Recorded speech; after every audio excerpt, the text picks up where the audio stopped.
Black hole, যেখানে আলো আর ফিরে আসে না। এই মুহূর্তে মহাবিশ্বের কোথাও না কোথাও কিছু একটা নিঃশব্দে গিলে খাচ্ছে সব কিছু। কোনো শব্দ নেই, কোনো আলো নেই, শুধু অদৃশ্য এক মৃত্যুর টান। আজ আমরা কথা বলবো মহাবিশ্বের সেই অন্ধকারের দরজা নিয়ে, ব্ল্যাক হোল।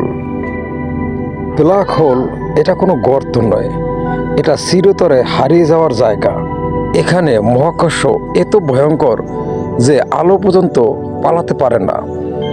যা ঢুকে যায় তা অস্তিত্ব যেন মুছে যায়।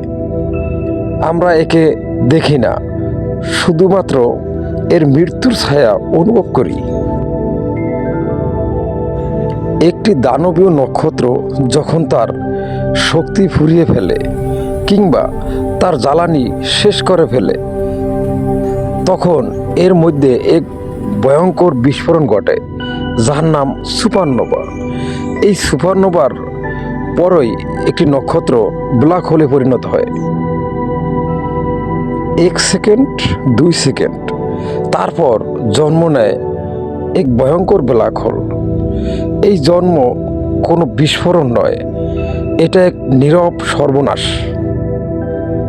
ব্ল্যাক হোলের চারপাশে আছে এক অদৃশ্য সীমারেখা, একে বলা হয় ইভেন্ট হরাইজন। এই সীমা পেরোলেই ফিরে আসার সব পথ বন্ধ হয়ে যায়। এখানে সময় ধীরে ধীরে মরে যায়, ঘড়ির কাঁটা থেমে যায়, আর ভবিষ্যৎ এবং অতীত এক হয়ে যায়। আপনি চিৎকার করবেন, কোনো শব্দ হবে না এবং পালাতেও পারবেন না। আপনি যতই এর কাছে আসবেন, মধ্যকর্ষ বাড়তে থাকবে।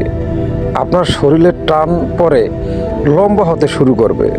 হাড়গুলো ভাঙবে না, কিন্তু আপনি থাকবেন না।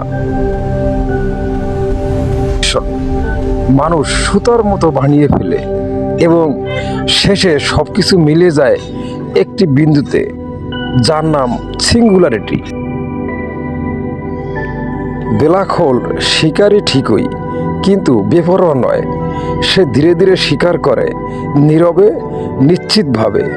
কিন্তু যদি আপনি খুব কাছে না যান, সে আপনাকে ছুঁবেও না। ভয়টা এখানেই, সে অপেক্ষা করতে জানে। ব্ল্যাক হোল অমন নয়, কোটি কোটি বছর ধরে সে ধীরে ধীরে ক্ষয় হয়ে যেতে থাকে। কিন্তু মনে রাখবেন, আমরা মরার আগেই সে আমাদের জন্য যথেষ্ট ভয়ঙ্কর হয়ে উঠবে।